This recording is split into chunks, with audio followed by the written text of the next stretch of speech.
4장입니다. 빌립보서 4장 8절에서 9절입니다.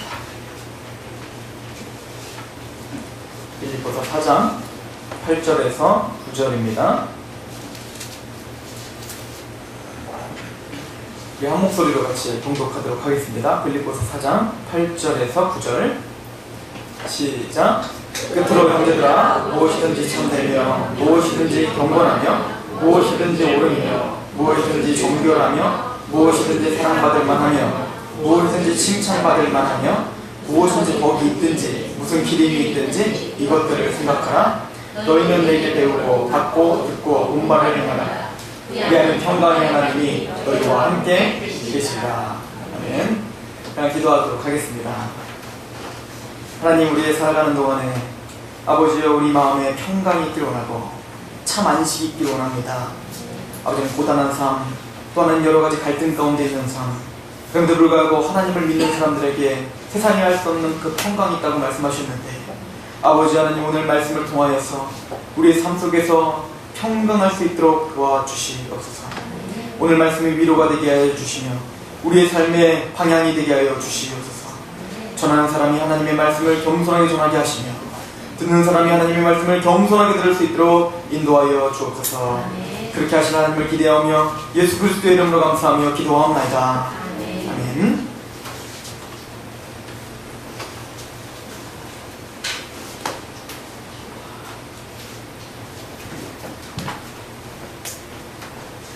사도 바울은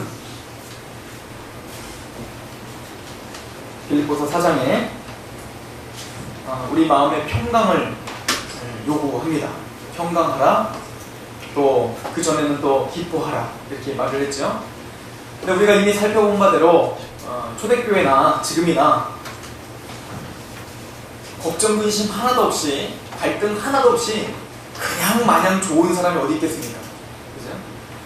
신앙생활을 해도 실제적인 삶의 갈등 속에서 힘들어할 수 있고 또 염려할 수 있다고 이야기를 합니다. 그럼에도 불구하고 똑같은 상황 속에서 구원받은 사람과 그렇지 않은 사람과의 가장 큰 차이가 있다면 평강이 있느냐 없느냐라고 하는 차이가 있을 거라는 겁니다. 또 세상이 알 수 없는 그 평강이 구원받은 사람들에게는 가득하다라고 하는 것이 특징이라고 성경은 계속 이야기합니다. 그래서 하나님의 나라도 우리가 의롭게 됨, 그리고 평강이 있어야 되고 기쁨이 있어야 된다는 것입니다. 그래서 사도 바울이 우리에게 기뻐하라, 평강하라, 평화로워하라, 이 이야기는 단순히 도덕적으로 그렇게 돼야, 그렇게 해라, 그렇게 좀 해봐 라고 말하는 것보다는 구원을 너희가 받았으니 너희들은 기뻐해야 되지 않겠느냐, 그리고 평강해야 되지 않겠느냐 라고 우리에게 어떻게 보면 도전을 주는지도 모르겠습니다. 그리고 빌립보서에는 그래서 평강할 수 있는 그런 구체적인 방법들을 우리에게 제시해 주는데, 크게 두 가지를 제시해 줍니다.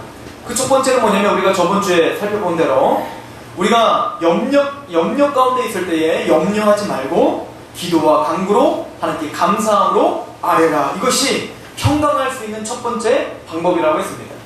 내가 염려해서 하나님께 원망할 수밖에 없을 때, 또 세상 가운데 불평을 할 수밖에 없는 그 상황 가운데 우리는 하나님 앞에 그 마음을 그대로 들고 가서 하나님 앞에 기도를 하고, 그리고 나의 지금 필요를 간구하라고 이야기를 합니다. 그럴 때 하나님이, 평강의 하나님이 우리와 함께 계시다는 약속이 우리에게 있는 줄 믿으시기 바랍니다. 우리의 삶 가운데 뭔가 염려하는 것이 있다면 그 약속대로 우리가 기도와 간구로 반드시 하나님 앞에 먼저 나가시기 바랍니다. 그리고 오늘 본문에 그 평강할 수 있는 두 번째 방법을 알려주고 계시는 것입니다. 그 두 번째 방법은 바로 8절, 9절 오늘 본문입니다. 제가 다시 한번 읽어보면, 그들의 형제들아, 무엇이든지 참되며 무엇이든지 경건하며 무엇이든지 옳으며 무엇이든지 정결하며 무엇이든지 사랑받을 만하며 무엇이든지 칭찬받을 만하며 무슨 덕이 있든지 무슨 기림이 있든지 이것들을 생각하라.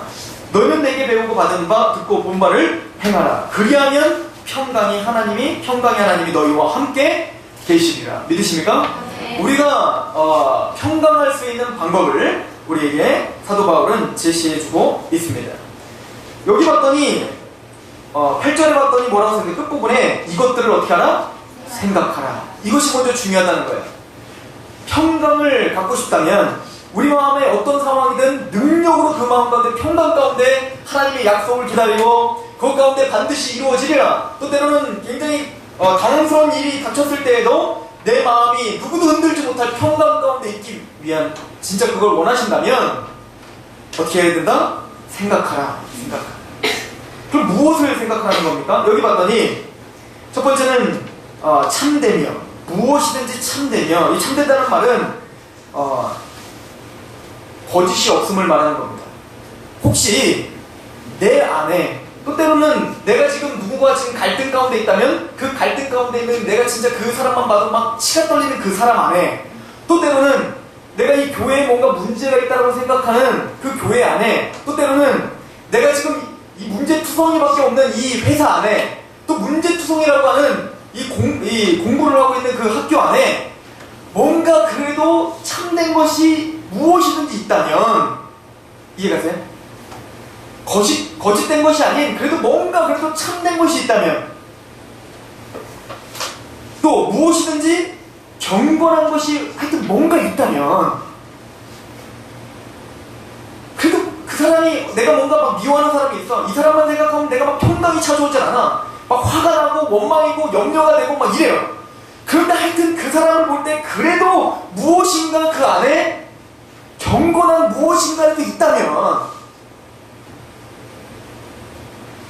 또 다 나쁠까요? 솔직히 내가 뭔가 어떤 사람을, 상대방을 딱 만났을 때, 또 이 교회를 생각할 때 하여튼 이 교회는 다 나쁘고 다 옳지 않고, 또 이 사람을 생각할 때 다 옳지 않고 다 나쁘고 다 그럴까요?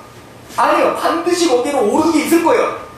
하여튼 그게 눈꽃만큼이라도 그게 하여튼 옳은 게 있다면, 무엇이든지 옳다면, 또 무엇이든지 정결하다면, 이 사람이 죄 가운데 있고 그냥 막 나쁜 사람만 보입니까? 또 혹시 내가 참 이래서 되겠는가? 혼자 나를 볼 때 너무나 안타깝지만 한번 나를 생각해보세요.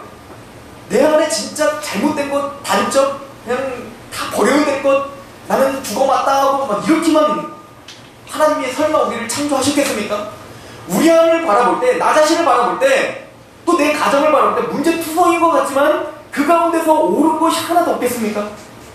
있을 거 아니에요. 만약에 그런 건 옳은 것이 있다면, 정결한 것이 있다면, 또 사랑받을 만한 것이 무엇인지 있다면, 그래도 사랑스러울 때가 한 번도 없어요? 내 자녀가 그냥 문제투성인데도 그럼에도 불구하고 사랑스러울 때가 없습니까? 여러분들이 생각하는 그 가정이, 여러분들이 생각하는 그 회사가, 여러분들이 생각하는 그 만나는 그 관계 가운데서 어려운 그 사람이 정말 사랑스러울 때가 한 번도 없어요? 있었을 거 아닙니까? 내 남편이, 내 아내가 사랑스러울 때가 한 번도 없습니까? 그 사랑스러운 뭔가가 있다면, 또 무조건 나빠요? 칭찬받을 만한 게 하나도 없습니까? 우리의 공동체든 내 자신이든 상대방이든 내 남편이든 내 아내든 내 자녀든 누구든, 또 우리 엄마, 우리 아빠든 칭찬받을 만한 게 하나도 없겠습니까?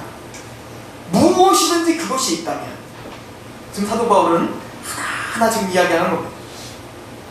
또 덕스러운 것이 있다면, 이건 도덕적으로 좀 윤리적으로 또 그런 삶을 사는 거죠. 본받을 것이 있다던가, 하여튼 그런 것이 무엇이든지 있다면, 또 기름이 있던지, 이건 기름이 아니라 기름이 있던지, 이것도 칭찬받을 만한 무엇인가를 말하는 것입니다. 지금 뭔가 칭찬받을 만한 무엇, 지금 뭡니까? 지금 사도 바울이 지금 쓰면서 생각할 수 있는 그 선한 모든 것을 말하는 겁니다. 그 어떤 것이든 내 안에, 또 내 상대방 안에, 또 이 공동체 안에, 또 가정 안에, 직장 안에, 학교 안에, 그 무엇이든지 간에 하여튼 선한 무엇이든지 조금이라도 뭔가 없냐 이거예요. 아무것도 없냐 이거예요. 있을 거 있지 않겠느냐 이거예요. 근데 그것이 무엇이든 간에 조금이라도 보인다면 그걸 어떻게 하라? 이것들을 생각하라. 여기에 평강의 방법이 있다는 것입니다. 염려를 그치고 기도와 간구로 하나님 앞에 모든 염려와 기도를 다 하나님께 맡겨드리면 이건 자연스럽게 나타납니다. 기도 중에 하나님께서 그 선한 것들을 보여주실 겁니다. 믿습니다. 하나님은 그렇게 하실 분이십니다. 여러분들이 기도와 간구로 나가보세요. 하나님은 항상 그래 너 참 어려웠지, 그 나쁜 놈이야, 그 참 나쁜 놈이고 그 공동 잘 무너져 버려야 되고 그 회사 그냥 선하다, 너만 선하고 그는 다 나쁜 놈들이야. 절대 그렇게 역사하시지 않을 것입니다. 하나님은 반드시 그래도 걔가 내 형상대로 창조된 자란다, 좀 용서해주지 않겠느냐, 좀 이해해주지 않겠느냐, 내가 널 이만큼 사랑하는 거 너는 알지 않느냐. 하나님의 음성이 무엇인가 반드시 여러분들의 마음을 요동치게 될 것입니다. 그래서 하나님 앞에 정직하게 기도와 간구로 나갔을 때, 그리고는 기도와 간구가 끝났을 때 반드시 여러분들 안에는 그 선한 무엇이든지 간에 그 선한 것들이 내 마음 안에 가득해질 줄로 믿습니다. 그게 무엇이든지 그 선한 것에 집중하는 것입니다. 이것이 크리스찬의 힘이에요.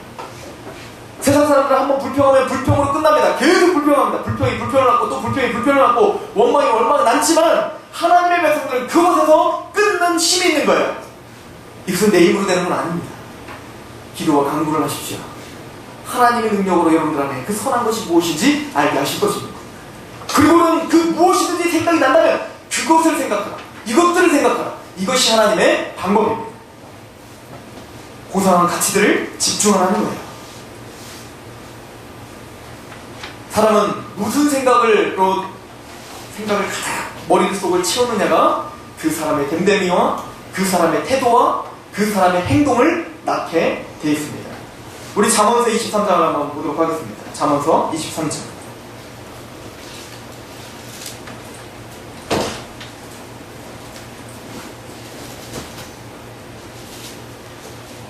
7절입니다. 같이 한번 읽어봅니다. 시작. 대저 그 마음의 생각이 어떠하면 그 위인도 그러한즉 그가 내게 먹고 마시라 할지라도 그의 마음은 너희와 함께 하지 아니하니라. 어떤 사람이 나와 함께 지금 먹고 마시고 있지만 그 사람의 마음이 만약에 나를 원수 생각하고 있다면 그 사람은 나에게 원수인 거예요. 그래서 그 마음이, 우리가 예를 들어서 우리가 한 공동체요 사랑받는 형제입니다라고 말은 하고 있고 우리 평화 항상 이렇게 매주 하고 있지만 우리 마음 안에, 내 마음 안에 뭔가 원망이 쌓이고 그 사람에 대해서 미움이 생기고 그러면 이미 그 사람은 뭐예요? 나는 이 사람에 대해 원수입니다라고 지금 증거하고 있는 거예요. 더 이상 형제 사랑은 깨져버린 것입니다. 그래서 그 마음을 먼저 점검하는 게 너무 중요한 거예요. 만약에 생각할 때 맨날 그 마음 생각에 계속 어떤 막 막 이거만 계속 생각하고 있어. 그럼 그 사람은 아무리 거룩해 보이고 여기서 어떤 찬양을 기가 막히게 하더라도 그 사람은 이미 돈의 노예가 된 상태예요.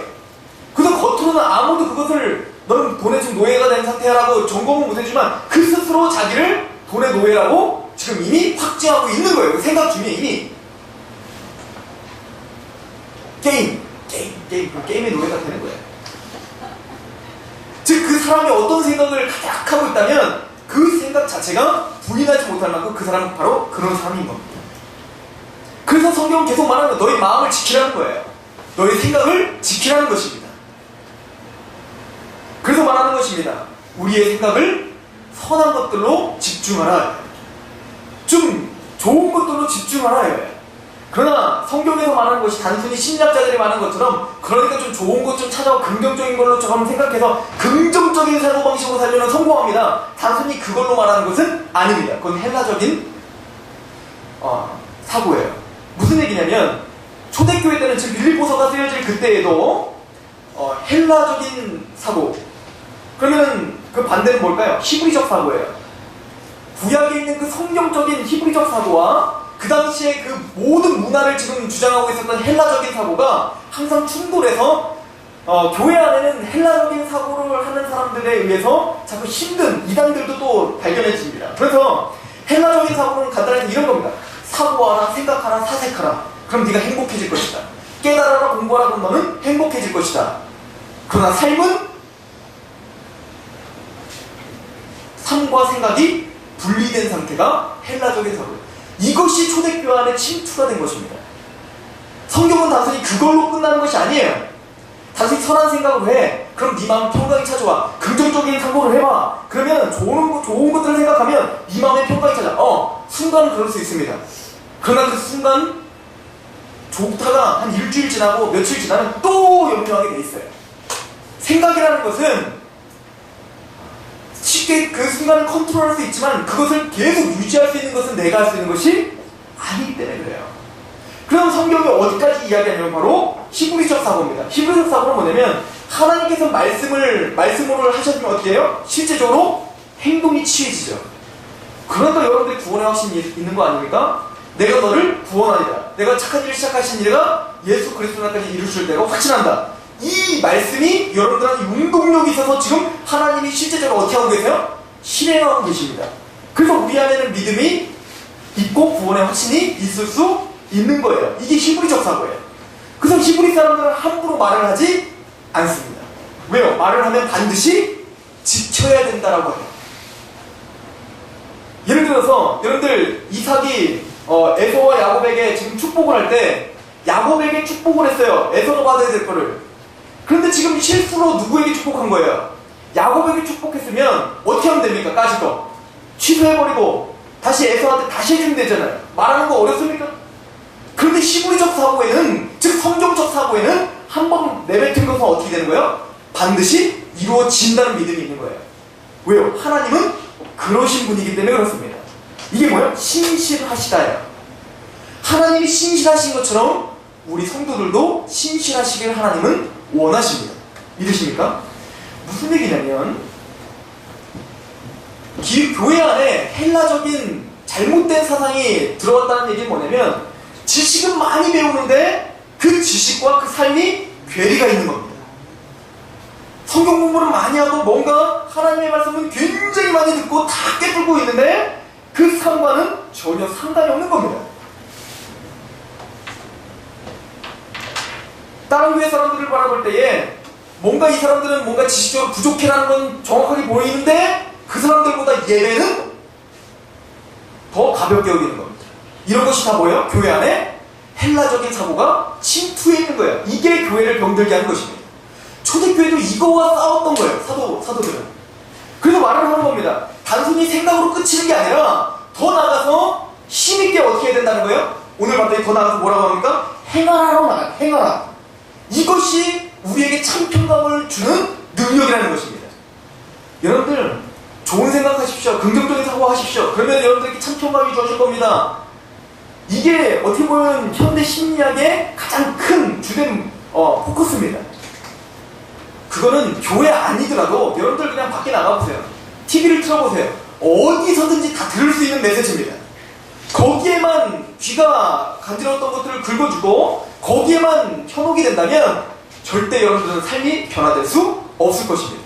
하나님의 말씀의 능력이 또 성경에서 말하는 것처럼 우리 안에 그 염려 가운데 있을 때 참 평강이 절대 여러분들이 주어지지 않을 겁니다. 왜 그러냐면 그래 좀 조금 생각해야지. 이 상황 그래 이거 그래도 좋은 부분이 있어. 그렇지 이건 좋은 부분이야. 그래 이거야. 그래 이거야. 이게 좋은 부분이야. 그래 난 될 수 있어. 할 수 있어. 하면 되지. 그래 하면 돼. 막 그러고 막 해서 기분이 좋아서 막 하는데 현실을 딱 마주칠 때 또 어때요? 그냥 또 그 생각이 거기에 잠식당하는 거예요. 즉 뭐예요? 생각 싸움인 거예요. 내가 이 생각으로 가장 약하면 기분 좋다가 또 말씀 안 보고 내가 가만히 또 이렇게 그 사람들과 또 부정적인 사람과 얘기하면 또 내 마음이 또 부정적이게 돼서 또 어떻게 돼요? 침체되고. 우리 신앙생활이 그러고 있다는 거예요. 이게 다 뭐예요? 헬라적인 신앙생활을 하고 있기 때문에 그렇습니다. 배우고 끝나기 때문에 그런 거예요. 배우고 거기에 그냥 안주하기 때문에 그런 겁니다. 그러나 사도 바울은 절대 그렇게 가르쳐 준 적이 없습니다. 그런 교회가 아니더라도 세상에서 다 얘기할 수 있는 거예요. 제가 어떠한 저한테 성경공부를 배우고 양육을 받고 했던 한 자매가 있었어요. 그 자매가 이제 다른 교회를 갔습니다. 다른 교회를 가서 거기서 이제 그 교회는 굉장히 복을 굉장히 강조하는 교회입니다. 그래서 막 기도하면 복 주시고 뭐 하면 복 주시고 다 하면 복 주시고 그러니까 뭐 어려운 게 있으면은 하여튼 다 하면 복 주시고 이걸 다 하는 거예요. 그럼 어느 날 세미나를 다 듣고 저한테 심각하게 전화를 했습니다. 언젠가 TV를 켰는데 어떤 그 상담학자가 나와가지고 즐겁게 사는 법, 행복하게 사는 법을 강의하는데 아니 설교 시간에 했던 내용과 똑같더라는 거예요. 그 내용은 골자는 이겁니다. 긍정적인 사고방식을 가지시면 행복해집니다. 지금 남편 좋은 점을 보십시오. 그러면 행복해집니다. 성경은 거기서 끝난 적이 없어요. 거기서 끝났다면 그것은 뭡니까? 헬라적인 사고예요. 지금 교회 안은 히브리적 사고와 헬리적 사고가 계속 부딪히고 있는 겁니다. 성경적인 가치관과 그런 세상적인 상담의 심리학적인 가치관이 계속 부딪히고 있는 시대 가운데 저와 여러분들은 살고 있습니다. 그렇다면 성경에서 여러분들에게 참 평안이 주어지는 그 방법이 무엇입니까? 그것을 오늘 본문은 명확하게 우리에게 말씀해 주고 있습니다. 한번 보십시다. 빌립보서 우리 4장 우리 9절입니다.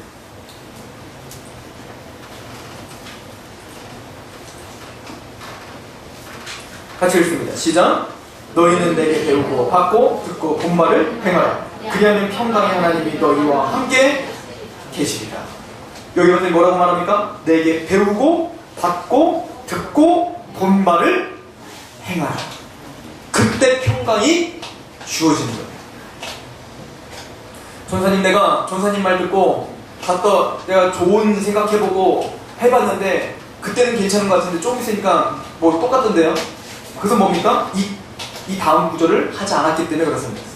근데 이 다음 구절을 하기가 힘든 거예요.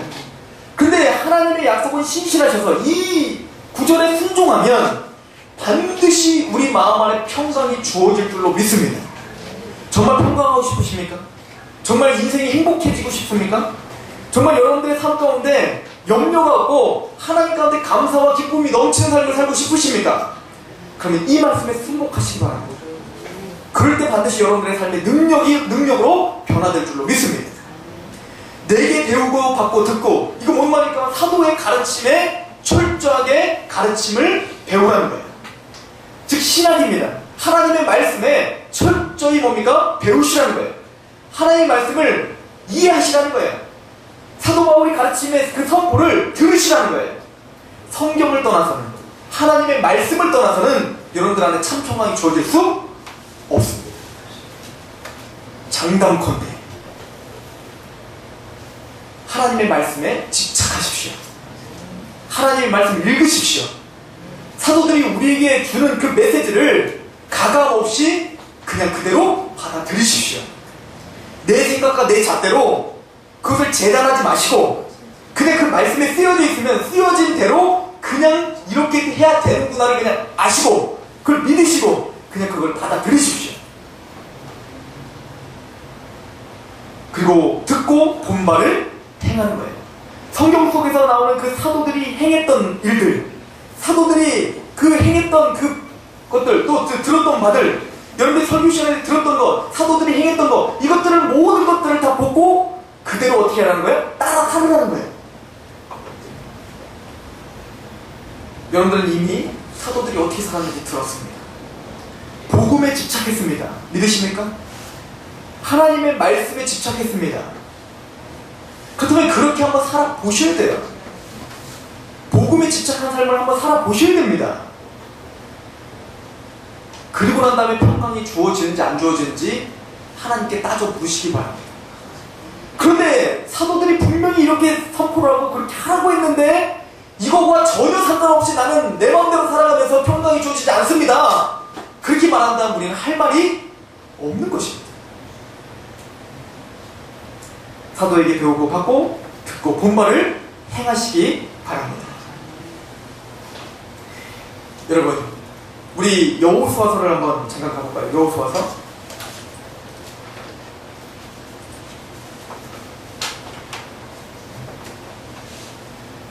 여호수아서는 이제 그 40년 동안 탁월하게 이스라엘 백성들을 이끌었던 모세라고 하는 지도자가 죽었습니다. 그리고는 아직 젊진 않았군요. 여호수아가 그때 여호수아에게 이제는 새로운 지도자로서 여호수아가 이제는 그 이스라엘 백성들을 데리고 가나안 땅을 입성하는 그런 막중한 책임을 맡게 되었습니다. 여호수아는 봤어요.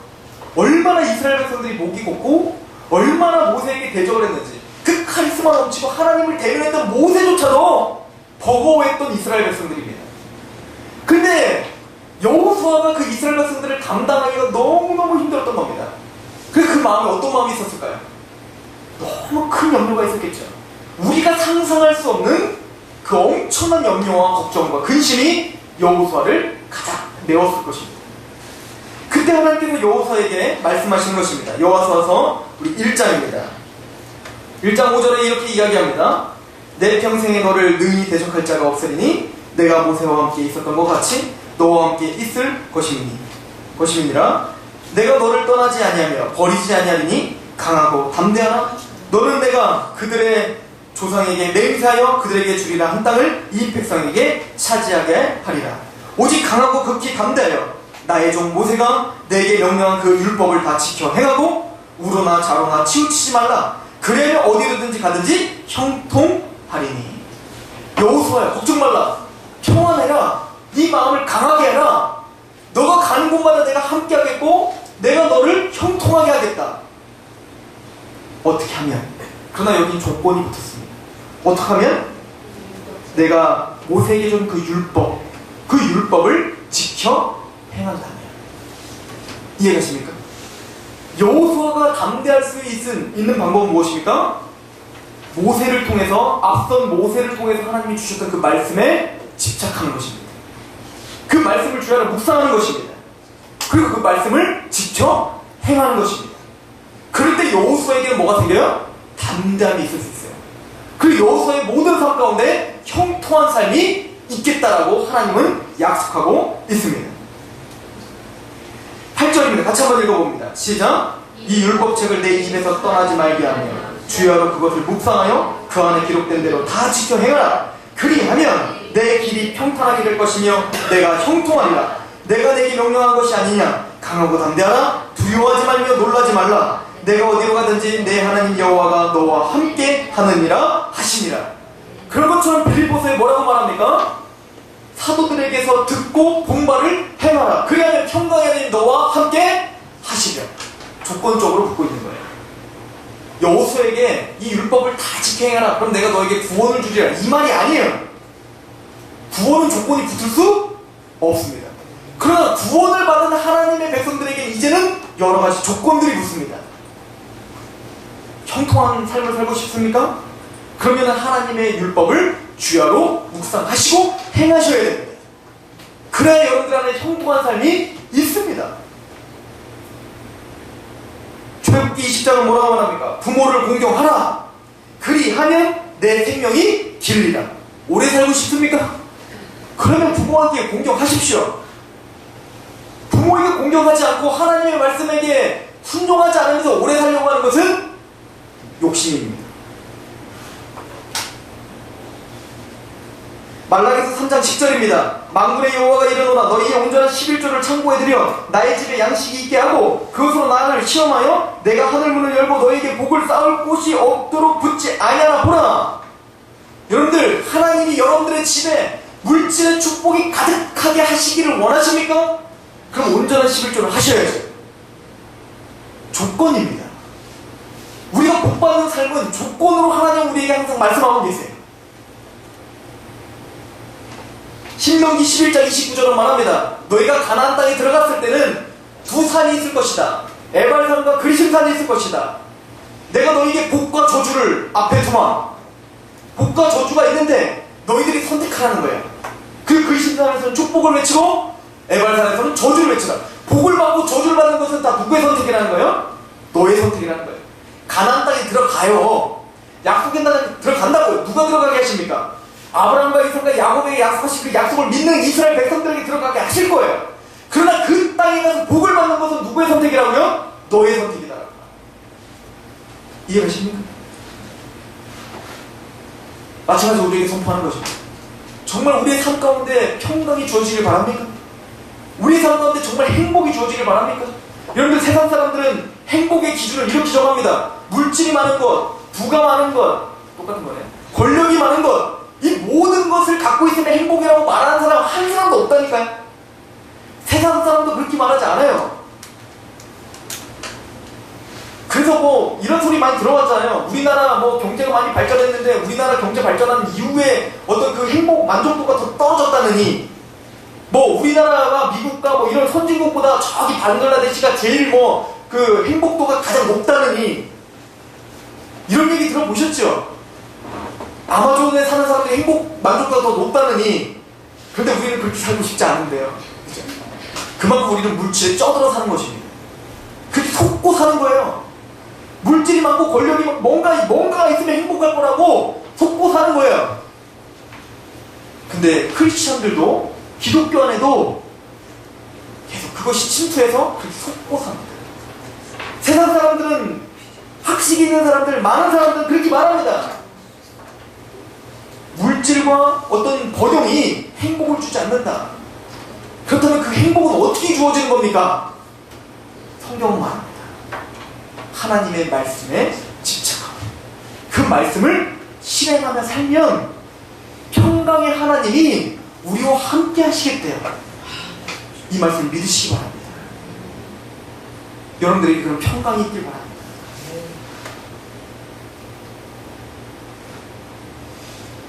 우리 로마서 12장을 잠깐 가보도록 하겠습니다. 로마서 12장.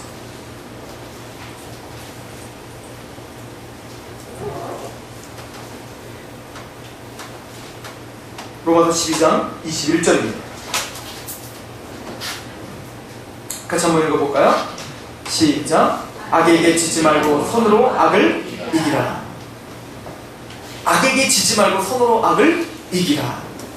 이것이 우리 크리스천들에게 하나님이 우리를 향하신 명령입니다. 악에게 지지 말고 손으로 악을 이기는 겁니다. 여러분, 하나님께서 아벨의 제사를 받으시고 가인의 제사를 받지 않았습니다. 그때 가인이 어떻게 했어요? 막 시질투했죠. 왜 내 제사를 받지 않는 거야? 그러면 화낼 때 원망하고 막 화가 나가지고 막. 그럴 때 하나님께서 가인에게 와서 뭐라고 합니까? 죄가 너를 넘어뜨리려 하나.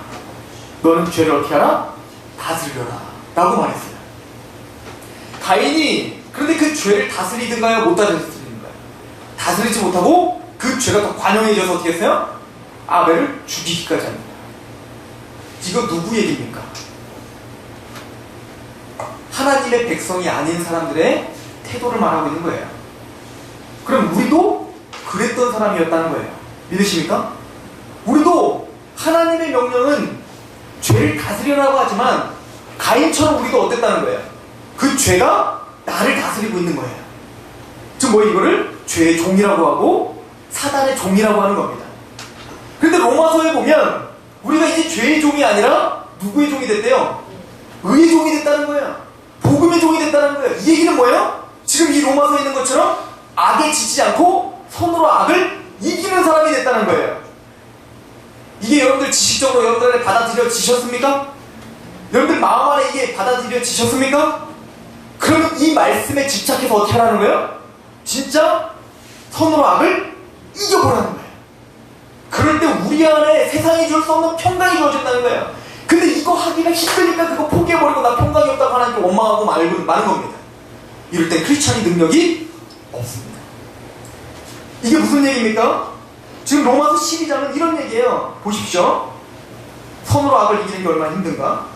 19절입니다. 같이 한번 읽어보십시오. 시작. 내 사랑하는 자들아, 너희가 친히 원수를 갚지 말고 하나님의 진노하심을 맡기라. 기록되었을 때 원수 갚는 것이 내게 있으니 내가 갚으리라고 주께서 말씀하시느니라.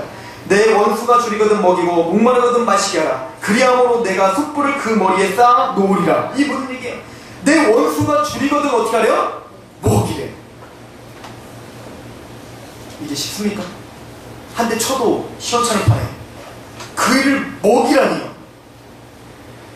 목마르거든 어떻게 해요? 마시게 하라는 거예요. 그런데요, 이렇게 하는 것이 뭐래요? 선으로 악을 이기는 건데, 사도는 이렇게 살았어요. 사도가 사도에게서 들은 바 본바를 행하라. 사도들은 이렇게 말만 선포한 게 아니라 이렇게 살았더라고요. 사도 한번 보세요. 빌립보서에도 보십시오. 어떻게 보면 사도 바울의 원수죠. 사도 바울을 막 험담하면서 탐욕의 마음으로 어떻게 했어요? 복음을 전하고 다니는 거예요, 막. 그때 사도 바울은 어떻게 했어요? 우리에게 뭐라고 했습니까? 무엇이든지 선한 것이 있으면 그것을 생각하라는 거죠. 그래서 그를 향해서 어떻게 했어요? 그를 향한 옳은 것, 그래도 선한 것을 찾으려고 노력했나 봐요, 사도 바울이. 근데 뭐가 딱 보였어요? 그럼에도 불구하고 그는 뭐를 전하고 있다? 복음을 전하고 있다. 예수님을 전하고 있다. 이것으로 생각을 가득하게 한 거예요, 사도 바울은. 그러고는 그걸로 끝난 게 아니라 그를 어떻게 해요? 지금 칭찬을 하고 있는 거예요. 그래도 누구에게? 빌립보 성도들에게. 너희들도 그들은 전하고 있지 않냐? 이해가세요? 지금 사도 바울은 그 마음에서 어떻게 하고 있는 겁니까? 지금 선으로 악을 이기고 있는 중인 거예요. 그럴 때 사도 바울은 말하는 겁니다. 하나님이 주신 평강이 그 사도 바울을 강하게 붙잡고 계시는 거예요. 여러분, 이것이 우리를 참 평강으로 이끌어가는 능력입니다. 선으로 악을 이기라. 그리고 20절 어떻게 됩니까? 내 원수가 죽이도 먹이고 목마르도 마시게 하라. 그리함으로 내가 숯불을 그 머리에 쌓아놓으리라. 이건 무슨 얘기죠? 심판을 하나님이 알아서 하실 거예요. 그렇게 하면 어떻게 됩니까? 숯불을 머리에 쌓아둔다는 얘기는, 숯불을 머리에 쌓아두면, 이거 그 옛날 이게 고대 근동의 그 석담 같은 거예요. 석담 같은 거. 숯불을 머리에 쌓아두면 어떻게 돼요? 얼굴이 빨개지죠. 그만큼 어떻게 되겠다는 거예요? 창피함을 주겠다는 얘기입니다.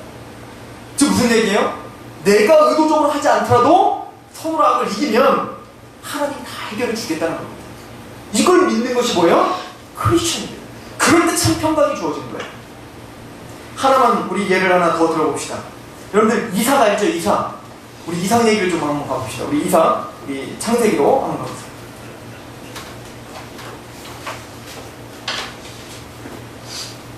(26장을) 한번 가보실게요. 26장.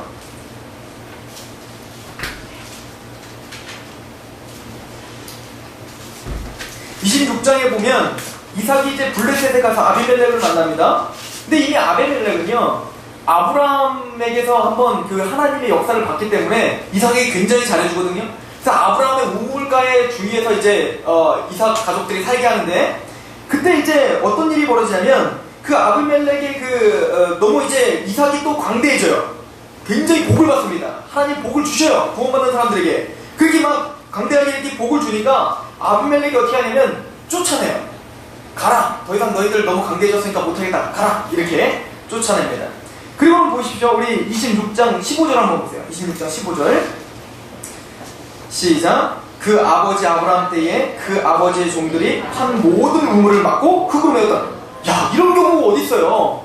아브라함과 그렇게 언약을 하고 그렇게 했으면 이삭에게 대우를 끝까지 해주는데, 지금 이삭이 막 강대해지니까 시기가 나서 어떻게 하는 거예요? 하나님의 약속의 백성들을 괴롭히는 거죠. 어떻게 해요? 우물을 다 메꿔버리는 거예요. 여러분들 오늘날처럼 판다고 우물이 막 쏟아지는 그때가 아니란 말이에요. 우물 파기가 얼마나 힘들대. 그리고 우물 찾기도 힘들단 말이에요, 걔네들은. 근데 우물을 메꿔버리는 겁니다. 그러더니 근데 이삭은 어떻게 합니까? 대적하지 않고 그냥 떠납니다. 근데 어떻게 돼버리냐? 우리 18절입니다. 시작. 그 아버지 아브라함 때 팠던 우물들을 다시 팠으니 이는 아브라함이 죽은 후에 블레셋 사람이 그 우물을 메웠습니다. 이삭이 그 우물들의 이름을 그의 아버지가 부르던 이름으로 불렀더라. 19절 시작. 이삭의 종들이 골짜기를 파서 샘 근원을 얻어. 또 팠더니 어때요? 샘 근원을 얻는 거예요. 이게 약속의 자녀예요. 하나님은 우리와 그렇게 함께 하시겠다는 겁니다. 이삭에게 그렇게 하신 하나님이 오늘 살아계신 우리의 하나님이에요. 믿으십니까? 그래서 여러분에게 그렇게 하실 거예요. 그러면 그 세상 사람들은 또 어떻게 합니까? 20절. 그날 목자들이 이삭의 목자와 다투어 이르되 이 물은 우리의 것이라. 아니 우리가 팠는데 왜 지들 거야? 그런데도 지들 거라고 또 우기는 거예요. 이 물은 우리의 것이라 하며 이삭이 그 다툼으로 말미암아 그 우물의 이름을 에색이라 하였으며, 그리고 어떻게 해요? 그거를 냅두고 또 다른 우물을 그냥 또 파는 거예요. 21절에 또 다른 우물을 팠더니 그들이 또 다툼으로 그 이름을 신나라였으며 이삭이 또 다퉜어. 그리고 또 어떻게 했어요? 22절에 이삭이 거기서 옮겨 다른 우물을 팠더니 그들이 다투지 아니었습니다. 이삭이 지금 어떻게 하고 있습니까? 아니 하나님의 백성이 우물을 파면은 계속 와서 싸워서 또 메꿔버리고 또 쫓아나고 또 가면 또 파면 또 와서 또 행패부리고 또 파면 또 해서 와서 행패부리고. 근데 이삭이 어떻게 합니까? 대적하지 않고 싸우지 않고 어떻게 합니까? 그냥 가서 그냥 내 거 또 파고 있는 거예요. 이런 삶이 쉽습니까? 어렵습니까? 어렵죠. 근데 이삭은 그렇게 살아요. 그런데 이렇게 살았던 이삭에게 결과적으로 어떻게 되는지 보십시오. 24절입니다. 제가 읽습니다. 그 밤에 여호와께서 그에게 나타나 이르시되 나는 내 아버지 아브라함의 하나님이니 두려워하지 말라. 내 종 아브라함을 위하여 내가 너와 함께 있어 내게 복을 주어 내 자손이 번성하게 하리라 하신지라. 이삭이 그곳에 제단을 쌓고 여호와 이름을 부르며 거기 장막을 쳤더니 이삭의 종들이 거기서도 우물을 팠더라. 이삭이 파기만 하면 뭐가 나와요? 우물이 나와요. 하나님은 그렇게 선으로 악을 이기는 자들에게 어떻게 합니까? 끊임없이 복을 주시는, 이게 뭐예요? 하나님이 함께 하시는 삶이에요. 그런데 만약 이삭이 피 터지게 그냥 그랄 목자들과 거기서 계속 전쟁하고 거기서 막 싸우고 막 그거 하나 때문에 막 했으면 이런 놀라운 역사들이 일어났을까요? 아니죠. 거기서 계속 피 터지게 그 사람들과 싸우면서 그 우물 하나 때문에 막 엄청나게 막 고달프고 더 힘들고 평강 없고 막 그랬겠지요. 근데 결과적으로 나중에 아비멜렉이 친구들과 찾아와가지고 이삭에게 와서 뭐라고 말하냐면 나랑 또 언약을 맺자 해서 아비멜렉이 무릎을 꿇습니다. 이삭은 한 게 없어요 지금. 그렇다고 아비멜렉과 전쟁을 해서 아니 감히 그럴 수 있어? 아비멜렉이 막 내 힘으로 그냥 제압했던 게 아니에요.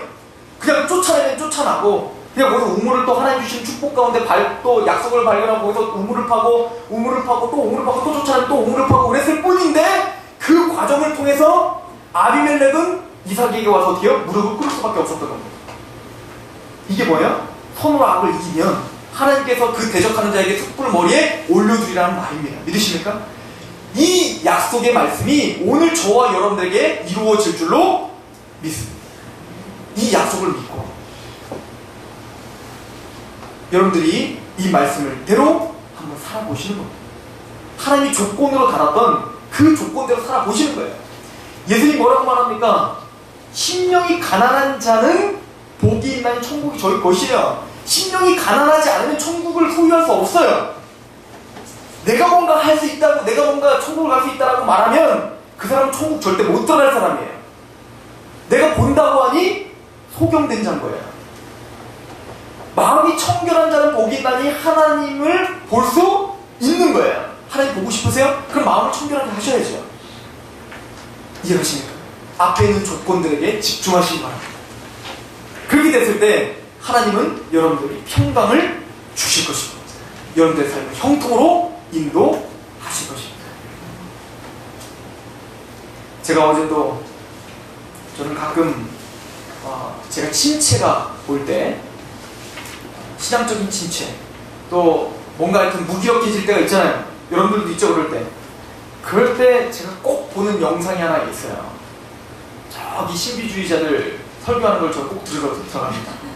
그럼 다시 불굴의 복음에 불타는 막 그게 다시 나오거든요. 어제 그런 또 경험을 하면서 봤습니다. 근데 그 사람들이 그렇게 얘기하더라고요.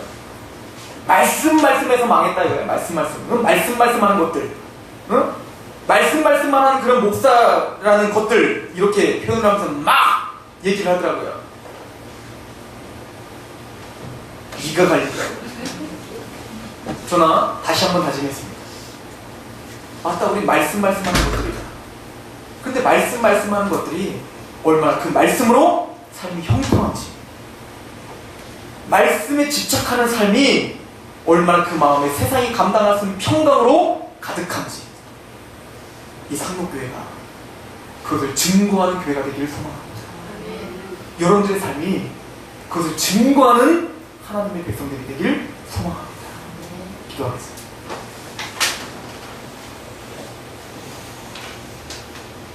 하나님, 우리 연약한 생각으로는 부정적인 생각을 할 수밖에 없고 안 될 것 같고 너무 부족해 보이고